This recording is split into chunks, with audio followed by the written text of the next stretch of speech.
Shalom, selamat pagi saudara-saudari. Bersyukur untuk kebaikan Tuhan yang tidak habis-habisnya dalam hidup kita. Allah kita adalah Allah yang luar biasa. Mari kita berdoa untuk siap menerima makanan rohani pagi ini. Selamat pagi Bapak yang baik. Kami bersyukur Kau tambahkan satu hari umur kami untuk kami semakin mengenal-Mu. Berikan kami hikmat-Mu yang baru pada pagi ini dan pengertian untuk memahami firman Tuhan, karena hanya firman-Mu lah sumber kekuatan di dalam hidup kami. Dalam nama Yesus kami berdoa. Amin. Tema kita pagi hari ini, pengikut Yesus yang sejati, diambil dari Lukas 9 ayat 57 sampai 62. Ketika Yesus dan murid-muridnya melanjutkan perjalanan mereka, berkata seorang di tengah jalan kepada Yesus, "Aku akan mengikuti engkau kemana saja engkau pergi." Yesus berkata kepadanya, "Serigala mempunyai liang dan burung mempunyai sarang, tetapi Anak Manusia tidak mempunyai tempat untuk meletakkan kepalanya." Lalu ia berkata kepada seorang lain, "Ikutlah aku." Tetapi orang itu berkata, "Izinkanlah aku pergi dahulu menguburkan Bapakku."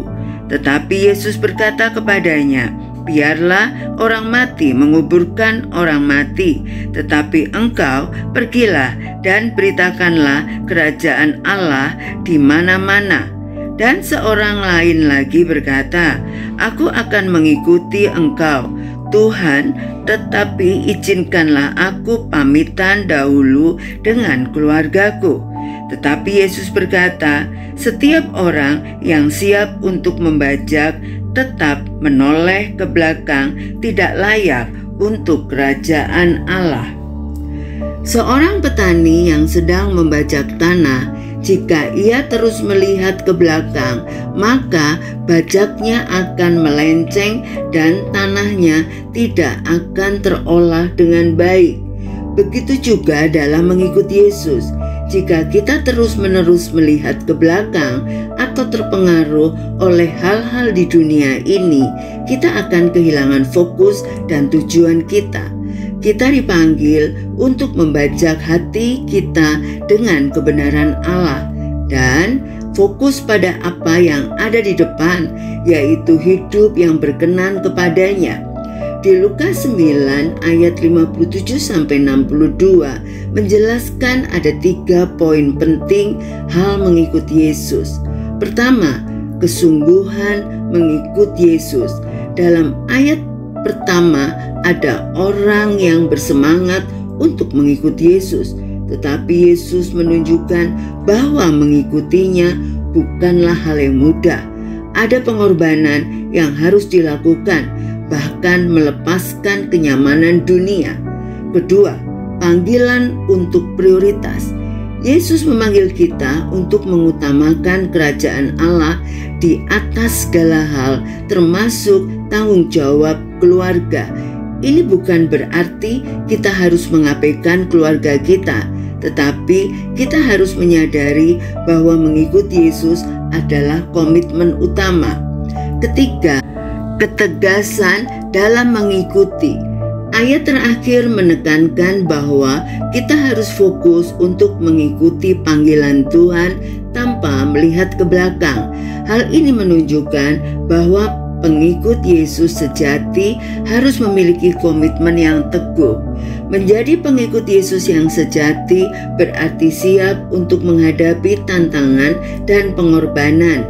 Kita dipanggil untuk menjadikan kerajaan Allah sebagai prioritas utama dalam hidup kita. Mari kita berdoa agar Tuhan memberikan kita kekuatan untuk mengikuti Dia dengan sepenuh hati tanpa melihat ke belakang. Dengan fokus memandang salib Yesus, kita sudah mati bagi dosa dan hidup bagi Allah dalam Kristus Yesus. Mari kita berdoa. Terima kasih Bapa yang baik untuk kebenaran firman-Mu yang mengingatkan kami untuk tidak menoleh ke belakang, tetapi tetap fokus memandang ke depan, yaitu salib Yesus, dan membuat kami sekarang hidup bagi Allah dalam Kristus Yesus. Biarlah Roh Kudus setiap hari menolong kami untuk komitmen mengikuti Yesus dengan sungguh-sungguh, tidak menyimpang ke arah yang salah. Terima kasih Tuhan untuk anugerah-Mu. Berkati pekerjaan kami, studi kami, dan apapun yang kami lakukan membawa keberhasilan. Dalam nama Yesus kami berdoa dan mengucap syukur. Amin. Selamat beraktivitas. Tuhan Yesus memberkati.